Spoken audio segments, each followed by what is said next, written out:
ज्ञान की बारिश से आया सबको भिगोने।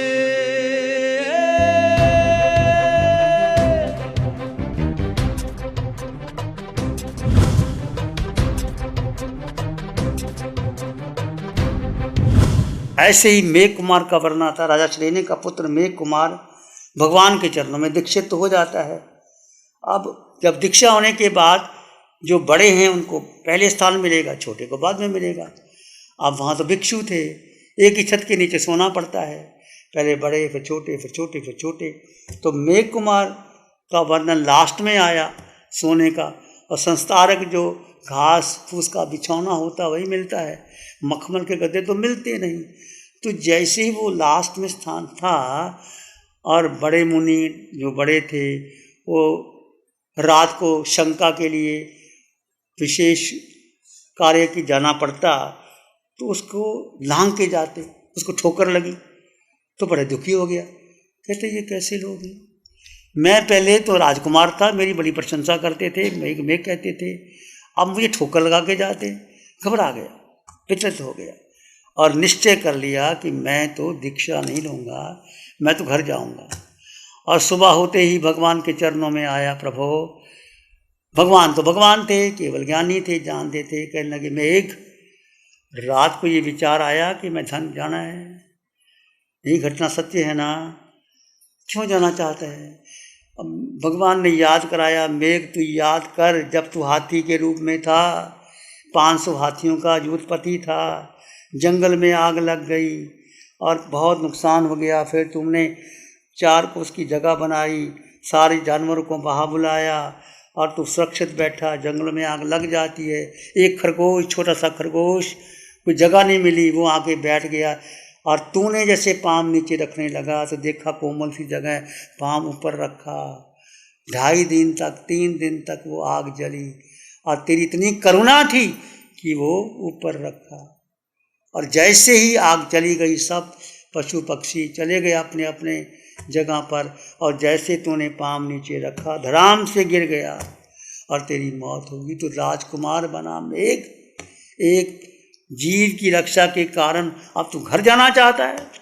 ऐसे भगवान थे।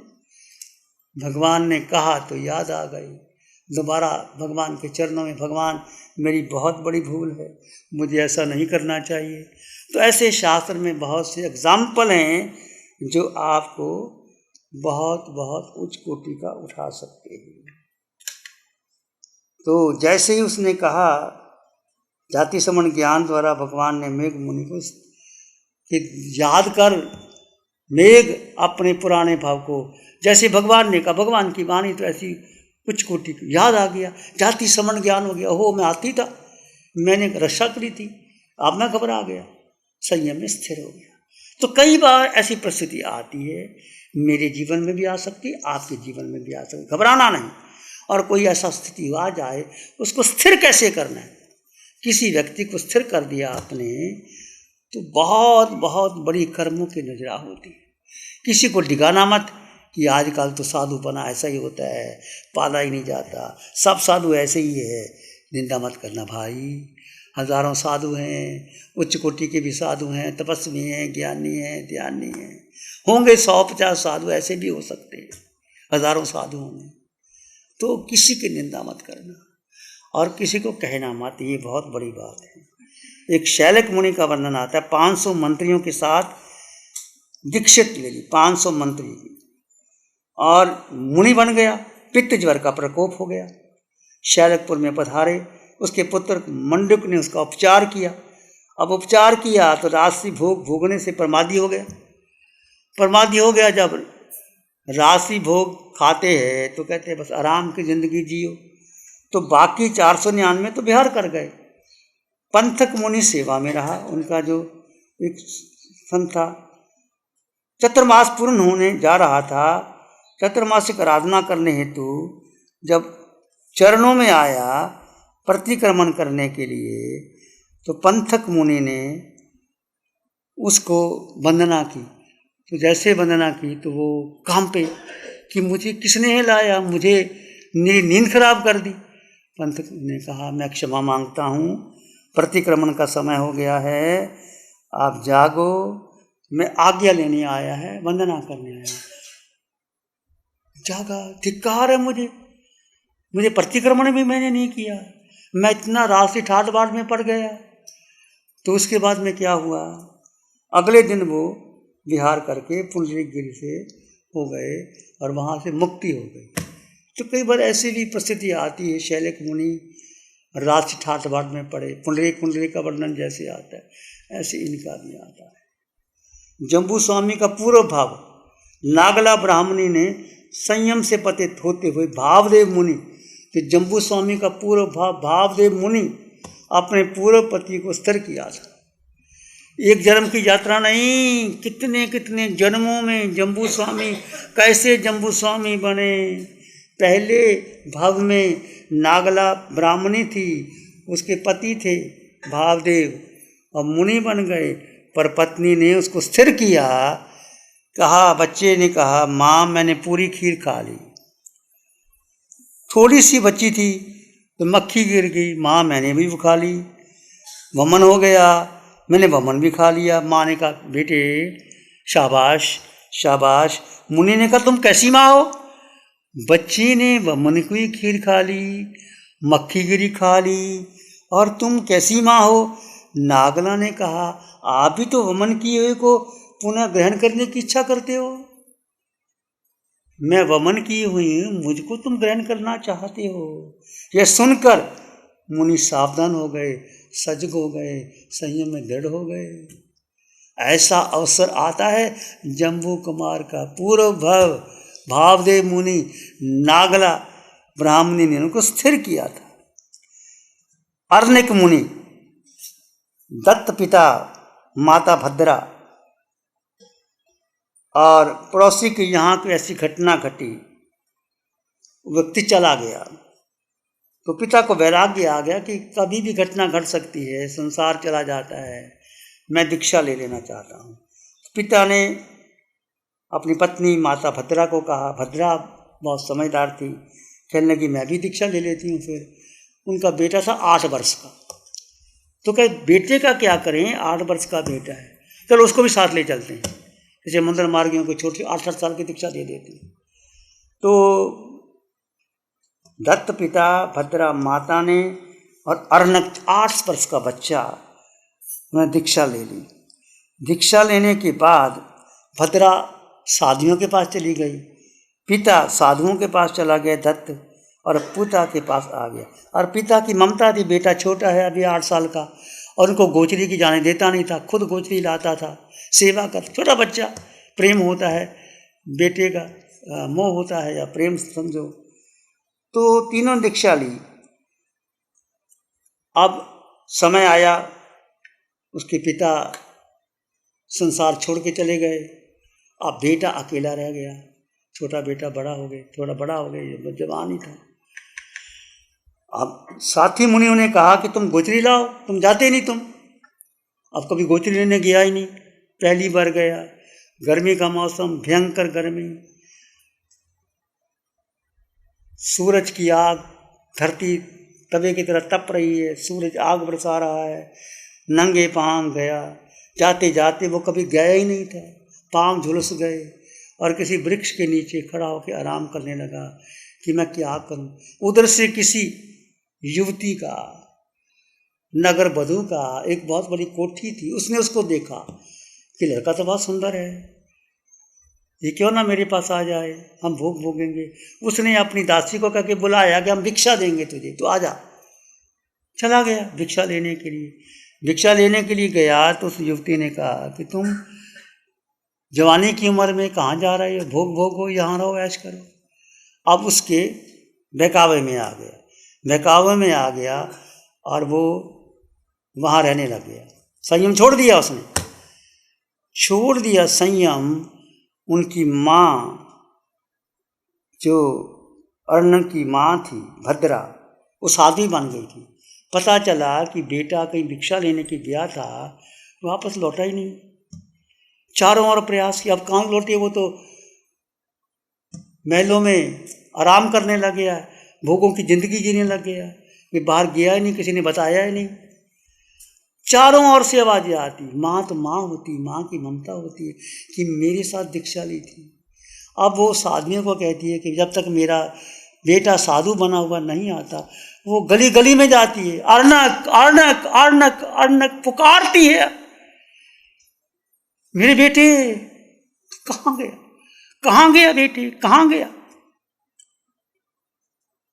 माँ की पुकार को सुनते सुनते माँ अचानक उसी वृक्ष के नीचे आके पुकारती है। अर्णक ऊपर वो भोग भोग रहा था, छोड़ रहा था, उसको आवाज सुनाई दी कि ये आवाज तो मेरी माँ की है। सीढ़ियों से नीचे आ गया, माँ के चरणों में गिर गया, माँ मैंने बहुत भूल कर दी, माँ मैं लायक नहीं।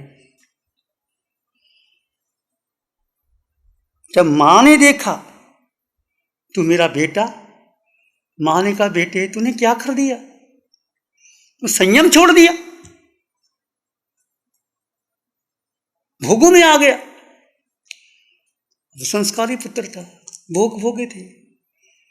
आप कहते हैं कि माँ को वचन दिया, माँ अब मैं दीक्षा लूंगा, दोबारा दीक्षा लूंगा, मैं नहीं संसार में, छोड़ दिया उस युवती को। जब आदमी की भीतर वैराग्य पक्का होता है फिर वो परवाह नहीं करता। जब पक्का वैराग्य हो जाए, ना पति ना पत्नी ना बेटा ना माँ, कुछ नहीं होता, निकल जाता है आदमी तो चला जाता है।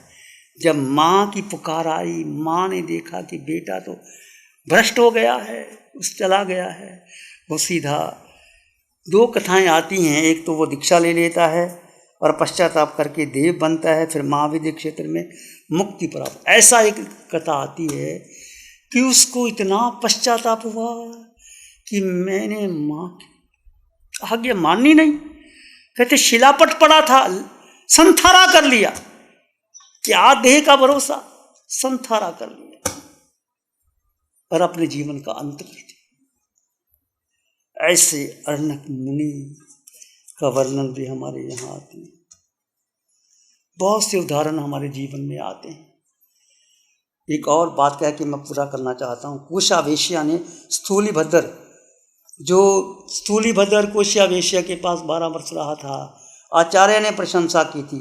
4 शिष्य थे, एक सिंह की गुफा पर बैठा, एक सर्प के द्वार पर बैठा, एक कुएं के किनारे पर बैठा, एक कोशा सुंदरी नगरवधु के पास चतुर्मास किया। जब चारों चतुर्मास करके आए तो आचार्य ने धन्यवाद दिया स्थूलीभद्र को, धन्य है स्थूलीभद्र जो कोशा को बदल दिया।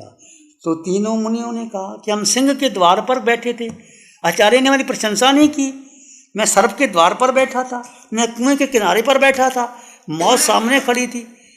तो आचार्य ने किसकी प्रशंसा की, अनुमोदना की, धन्य है स्थूलीभद्र।